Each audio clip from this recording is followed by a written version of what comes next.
也美国国内中部、南部这边是受天灾霜冻状况真严重。密苏里甲阿肯色这两个州是做加利亚风，至少14个人无命。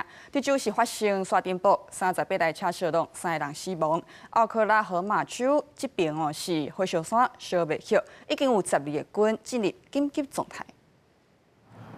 车看板互吹到一半，吊伫空中，搁建筑铁坑、铁皮落伫停车场严重变形。美国中部甲南部伫当地10时受到强烈亚风沙尘暴袭击。当地统计规暗接到通报，至少发生26个强烈亚风，超过20万户停电。密苏里州发生几来个强烈亚风，搁落冰甲，造成至少10个人死亡，真侪人受伤，呼气民心惊惊。It looks pretty extensive. The roof's blown off of it.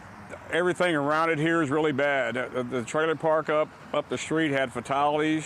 美国国家气象局表示，强烈的低气压和风暴规模、强度甲范围拢真大。当地10时暗时，密苏里州、阿肯色州、伊利诺州甲密西西比州拢有强烈亚风发生。这州是发生沙尘暴，造成38台车烧弄3个人死亡。同时阵，强风马河南部的奥克拉荷马州发生超过150台野火，数千栋的建筑停电，居民被迫疏散。州长阁宣布12个郡进入紧急状态。What we know right now is there's about 170,000 acres that were burned, and forestry is up flying right now to kind of get the exact number.